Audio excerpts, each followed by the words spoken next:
सभी भाइयों को जय हिंद। मैं उम्मीद करता हूँ आप लोग अच्छे होंगे, स्वस्थ होंगे, पढ़ाई आपकी अच्छी चल रही होगी। ठंड अधिक पड़ रही है, अपना ध्यान रखिए, ख्याल रखिए। क्वेश्चन प्रैक्टिस नंबर हिंदी का 27 प्रैक्टिस सेट 34 हम देखते हैं। मैं आप लोग की एक थोड़ी सी बात मैं करना चाहूँगा। अच्छा, पहले कुछ क्वेश्चन निकालते हैं फिर बात करते हैं, ठीक। क्वेश्चन नंबर 1 देखते हैं। वह खाना मुक्त मिलता है, जहाँ खाना मुक्त मिलता है वाक्य के लिए इनमें से उपयुक्त शब्द कौन सा है? सदाव्रत है, यथाशक्ति है, सी भोजनालय, डी रसोइयाँ है। तो ऑप्शन यहाँ 1 हो जाएगा सदाव्रत। जहाँ खाना मुक्त मिलता है वहाँ सदाव्रत होता है। शक्ति के अनुसार यथाशक्ति, यथाशक्ति का हो जाएगा शक्ति के अनुसार, ठीक। क्वेश्चन नंबर 2 देखते हैं। हाँ, हिमालय की प्रकृति कितनी मनमोहक है, यह किस प्रकार का वाक्य है? इसका आंसर आप लोग देंगे क्योंकि प्रैक्टिस सेट नंबर 34 चल रहा है। इतना तो आप लोग के पास चीज़ें रिवाइज चीज़ें हो ही गई होंगी। इसका आंसर आप दीजिए। क्वेश्चन नंबर 3 देखते हैं। इनमें से शुद्ध, इसका आंसर आप देंगे। इनमें से शुद्ध शब्द का चयन कीजिए। ऑप्शन है पुरस्कार, पुरस्कार, पुरस्कार, पुरस्कार। तो ऑप्शन इसका 3 का सी से हो जाएगा पुरस्कार। सही लिखा। दिए गए विकल्पों में पुरस्कार शब्द वर्तनी शुद्ध दृष्टि शुद्ध है, ठीक है। क्वेश्चन नंबर 4 देखते हैं। सही वर्तनी शब्द कौन सा है? ऑप्शन ए लखपति, ऑप्शन बी लाखपति, ऑप्शन सी लक्षपति, ऑप्शन डी लखपति।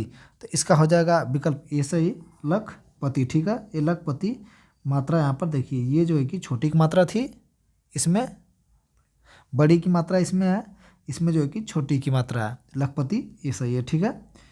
बात ये करना चाह रहे थे कि अब तक आप लोग को हम 34 इसमें 34 हिंदी में 34 जीए में 2 प्रैक्टिस करा, जो कि ये 51 सेट है। 51 सेट कराएंगे और 58 सेट वो कराएंगे। टोटल हमारा हो जाएगा 109 सेट। अब आप 40 गुणे 109 करेंगे तो लगभग 51 सेट ये हो गया और 58 सेट वो हो जाएगा जो आया हुआ है। मतलब कि विगत वर्षों में 2021 में जो दरोगा का एग्ज़ाम हुआ था वो आया हुआ सॉल्व पेपर है। तो अगर हम 109 गुणे 140 करें तो 4360 क्वेश्चन हो जाएगा। अब आप समझ लीजिए कि मेरे द्वारा 4360 एक सब्जेक्ट के, हिंदी के 4360, जीएस के 4360, और मैं हिंदी की एक अलग से सीरीज लाया हूँ और मैं इतना मेहनत कर रहा हूँ। तो मैं उम्मीद करता हूँ कि आप लोग भी मेरे साथ मेहनत करेंगे। आप बताइए, अगर जब कोई 4360 क्वेश्चन कोई अगर 3 महीने में 2 से 3 बार देख ले, बार बार 15-20 मिनट खत्म हो जाता है, तो क्या लगता है वो क्वालिफाई नहीं कर पाएगा? 100% में 100% वो जीएस और रीजनिंग में, जीएस और हिंदी में नंबर लेके आएगा। मैं दावा करता हूँ आप लोगों से। मैं उम्मीद करता हूँ आप लोग पढ़ेंगे, मेरी मेहनत बेकार नहीं जाएगी। चलिए ठीक है, बस इतना ही बात करना था। टोटल 109 सेट हम कराएंगे। क्वेश्चन नंबर हम देखते हैं 5वां। निम्नलिखित में सही वाक्य की पहचान कीजिए। वह देर में सोकर उठता है, वह देर के साथ सोकर उठता है, वह देर तक सोकर उठता है, वह देर को सोकर उठता है। इसका विकल्प सी से हो जाएगा, वह देर तक सोकर उठता है, ठीक है। निम्नलिखित विकल्पों में से सही वाक्य पहचान करिए। तलवार एक उपयोगी अस्त्र है, तलवार एक उपयोगी फौलाद है, तलवार एक उपयोगी शस्त्र है, तलवार एक उपयोगी शास्त्र है। तो इसका विकल्प 6 का ए सही हो जाएगा, विकल्प 6 का सी से हो जाएगा। तलवार एक उपयोगी अस्त्र नहीं है, शस्त्र है, ठीक है। दिए गए विकल्प में तलवार एक उपयोगी शस्त्र है, वाक्य शुद्ध है, ठीक है। हाथ में लेकर हाथ में लेकर लड़े जाने वाले हथियार को हम शस्त्र कहते हैं, ठीक है। क्वेश्चन नंबर 7 देखते हैं। निसंकोच चले जाना, इस वाक्य की त्रुटि सुधारने के लिए निम्न में सही वाक्य छाटिए। निसंकोच चले जाना, निसंकोच चले जाओ, इस वाक्य में त्रुटि सुधारने के लिए सही वाक्य छाटिए। तुम निसंकोच चले जाइए, आप निसंकोच चला जाओ, आप निसंकोच चले जाइए, आप निसंकोच चले जाइएगा। इसका सी से हो जाएगा, आप निसंकोच चले जाइएगा, ठीक है। क्वेश्चन नंबर 8 देखते हैं। खाली स्थान है और खाली स्थान की सत्ता में विश्वास नहीं, ईश्वर की सत्ता में विश्वास नहीं करते हैं। सिख, ईसाई, पारसी, हिंदू, जैन, बुद्ध और आपका डी। तो जैन और बौद्ध ईश्वर की सत्ता में विश्वास नहीं करते हैं। विकल्प सी सही है क्वेश्चन नंबर 8 का, ठीक। क्वेश्चन नंबर 9 देखते हैं।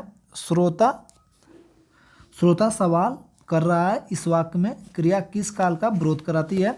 सामान्य भविष्यकाल, बी अपूर्व वर्तमान काल, सी सामान्य वर्तमान काल, डी सामान्य भूतकाल। तो क्वेश्चन 9 का आपका विकल्प बी से हो जाएगा, अपूर्व। श्रोता सवाल कर रहा है यानी अपूर्व वर्तमान काल है, ठीक। क्वेश्चन नंबर 10 देखते हैं। मुख्यमंत्री ने घोषणा की को वार्षिक काल में बदलने पर क्या होगा? मुख्यमंत्री ने घोषणा की या मुख्यमंत्री घोषित करते हैं, मुख्यमंत्री के द्वारा घोषणा की गई, डी मुख्यमंत्री ने घोषणा कही। इसका सी हो जाएगा, मुख्यमंत्री के द्वारा घोषणा की गई कर्मवाच्य होगा, ठीक है, मुख्यमंत्री के द्वारा। क्वेश्चन नंबर 11 देखते हैं, उपविराम का चिन्ह इसमें से कौन सा है। मैं बार बार बता चुका हूँ, उपविराम का चिन्ह आप ये वाला उपविराम का चिन्ह है, ठीक है। और ये आपका उपविराम हो गया है, ये आपका विवरण चिन्ह हो गया है, ये आपका उपविराम हो गया, ये विवरण हो गया है, और आपका ये वाला जो है ये निर्देशक है, निर्देशक चिन्ह है, ये पता नहीं कौन सा, आपको नहीं पता है, गलत होगा, कुछ होगा। वार खाली जाना, मुहावरे का अर्थ क्या है। जंगल में खो जाना, युक्ति का सफल ना होना, आक्रमण करना, रूठना। वार खाली जाना, युक्ति का सफल ना होना, ठीक है। 13 देखते हैं, सिक्का जमाना, मुहावरे का अर्थ क्या है। सफलता प्राप्त करना, प्रभाव स्थापित करना, कड़ी टक्कर देना, जीत जाना। सिक्का जमाना होगा प्रभाव स्थापित करना, ठीक है। चोटी का पसीना एड़ी तक आना, इसका अवध का अर्थ बताइए। कूदना, दौड़ना, प्रतिदिन कसरत करना, कड़ा परिश्रम करना। इसका विकल्प डी से हो जाए कड़ा परिश्रम करना, ठीक है। आधी खोपड़ी उल्टा, सही विकल्पों में चयन होती है। सर होगा, गम होगा, मत होगा, खत होगा, तो इसका हो जाएगा मत। आधी खोपड़ी उल्टा मत, ठीक है। दी गई पंक्तियों में रस बताइए। प्रियपति वह मेरा प्राण प्यारा कहाँ है, दुख जल निधि में डूबी का सहारा कहाँ है। ऑप्शन ए श्रृंगार रस है, ऑप्शन बी रौद्र रस है, ऑप्शन डी करुण रस है, ऑप्शन डी शांत रस है। इसका हो जाएगा ऑप्शन सी करुण रस हो जाएगा। किसी प्रिय व्यक्ति के लिए चीर विरह अथवा इच्छित वस्तु की अप्राप्ति से उत्पन्न होने वाले शोक आदि भावों को समय करुण रस कहते हैं। 17 देखते हैं, जो मात्रिक सम छंद है, प्रत्येक चरण में 16 मात्राएं होती हैं, उसे करते हैं चौपाई। बी दोहा, सी सोरठा, डी रोला। तो ऑप्शन इसका ए सही हो जाएगा, इसको चौपाई कहा जाता है। राम रमापति कर घनु लेहूं, यहाँ कौन सा अलंकार है। यमक अलंकार है, विश्लेषण अलंकार है, सी अनुप्रास अलंकार है, डी वक्रोक्ति अलंकार है। इसका हो जाएगा सी राम रमापति कर धनु लेहूं। राम रमापति कर धनु अनुप्रास अलंकार है। किसी वर्ड की बार बार आवृत्ति होने से जो चमत्कार उत्पन्न होता है उसे अनुप्रास अलंकार कहते हैं। तरनी तरुआ तरतमाल तरुअर बहुछाए, उदाहरण के लिए, ठीक। उपमा अलंकार में उप का अर्थ क्या होता है, ऊपर, बादल, समीप, तौलना। विकल्प इसका सी सही हो जाएगा, उप का अर्थ होता है समीप, ठीक है। मैं तो चंद्र खिलौना ले आऊं, पंक्ति में कौन सा अलंकार है। उत्प्रेक्षा अलंकार है, श्लेष्म अलंकार है, हेमंक अलंकार है, डी रूपक अलंकार है। इसका विकल्प डी से हो जाएगा। मैं तो चंद्र खिलौना रूपक अलंकार है। मैं तो चंद्र खिलौना ले आऊं में चंद्रमा उपमेय में और खिलौना उपमान का आरोप है, अतः यहाँ रूपक अलंकार होगा, ठीक है। क्वेश्चन नंबर 21 देखते हैं, निम्नलिखित प्रश्न में से 4 विकल्पों में से उस सही विकल्प का चयन करें जो बताता है कि पृथ्वीराज रासो के लेखक किसकी रचना है। ऑप्शन ए चंद्रबरदाई, बहुत बार आ चुका है। Option A Chandbardai, option D Kallad, option C Valmiki, option D Harshvardhan. Option A सही हो जाएगा, पृथ्वीराज रासो की रचना चंद्रबरदाई, ठीक है। पद्मावत किसकी रचना, जसवंत सिंह की, मोहम्मद मलिक जैसी की, सी कुतुबुद्दीन की, डी प्राण चंद्र चौहान की। इसका विकल्प डी सही हो जाएगा, पद्मावत मलिक मोहम्मद जैसी की रचना। विकल्प बी सही हो जाएगा, विकल्प बी सही होगा, मलिक मोहम्मद जैसी की रचना। 23 इनमें से कौन भरतेंदु युग के रचनाकार नहीं है। रामचंद्र शुक्ल, बी प्रतापनारायण मिश्र, सी मेघागणन, डी सितारे हिंद। इसका हो जाएगा ए रामचंद्र शुक्ल जो है कि भरतेंदु युग के रचनाकार नहीं है, ठीक। क्वेश्चन नंबर 24 देखते हैं, जो गहन भाव, सीधी भाषा, सीधे छंद में चलता है वह धोखेबाज है। यह उक्ति किस रचनाकार की है। अज्ञेय की, बी महादेव वर्मा की, सी सूर्यकांत त्रिपाठी निराला की, सूर्यकांत त्रिपाठी निराला की, डी जयशंकर प्रसाद की। इसका विकल्प सी से हो जाएगा, सूर्यकांत त्रिपाठी निराला जी की है। जो गहन भाव सीधी भाषा में सीधे छंद में चलता है वो धोखेबाज है, यह सूर्यकांत त्रिपाठी की रचना। आधे अधूरे किस विधा की रचना है। नाटक की, एकांकी की, और कहानी की, उपन्यास की, डी कहानी की, सी कहानी की, डी उपन्यास की, बी एकांकी की, ए नाटक की। आधे अधूरे किसकी रचना है। ये रचना जो है कि मोहन राकेश की है, नाटक की, ठीक है। आधा अधूरा रचना मोहन राकेश की नाटक विधा रचना जो आज जीवन के एक गहन अनुभव खंड में मूर्त करती है, ठीक। क्वेश्चन नंबर हम 26 देखते हैं, बाण भट्ट की आत्मकथा किसकी प्रसिद्ध उपन्यास है। ज्ञानेंद्र की, हजारी प्रसाद द्विवेदी की, अमृतलाल नागर की, नागार्जुन की। इसका बी जैसे हो जाएगा, हजारी प्रसाद द्विवेदी की बाण भट्ट की आत्मकथा है, ठीक है। क्वेश्चन नंबर 27 देखते हैं, ब्राह्मण के संपादक कौन थे। प्रतापनारायण मिश्र थे, बालकृष्ण भट्ट थे, सी भरतेंदु थे, डी अंबिका दत्त व्यास थे। इसका ब्राह्मण के संपादक प्रतापनारायण मिश्र हो जाएंगे, ठीक। क्वेश्चन है इसका विकल्प ऐसे हो जाएगा। ब्राह्मण पत्रिका के संपादक प्रतापनारायण मिश्र, वह एक मासिक पत्रिका थी जिसका प्रकाशन 15 मार्च 1883 ईस्वी को कानपुर से शुरू हुआ था, ठीक। क्वेश्चन नंबर हम 28 देखते हैं, श्रीलाल शुक्ल को किस उपन्यास के लिए कई सारे पुरस्कार प्राप्त हुए थे? ऑप्शन है विश्रामपुर का शांत, सुनी घाटी का सूरज, सी अज्ञातवास, डी राग दरबारी। इसका डी सही हो जाएगा राग दरबारी। श्रीलाल शुक्ल द्वारा रचित उपन्यास राग दरबारी 1968 में प्रकाशित हुआ था। इसके लिए 1969 में उन्हें साहित्य अकादमी पुरस्कार प्राप्त हुआ था। क्वेश्चन नंबर 20 देखते हैं। हिंदी साहित्य अकादमी से पुरस्कृत रचना कल सुनना मुझे इसकी कृति है? धूमिल की, श्रीलाल शुक्ल की है, सी भीष्म साहनी की है, डी यशपाल की है। तो यह रचना, ये इसका सही हो जाएगा धूमिल की है।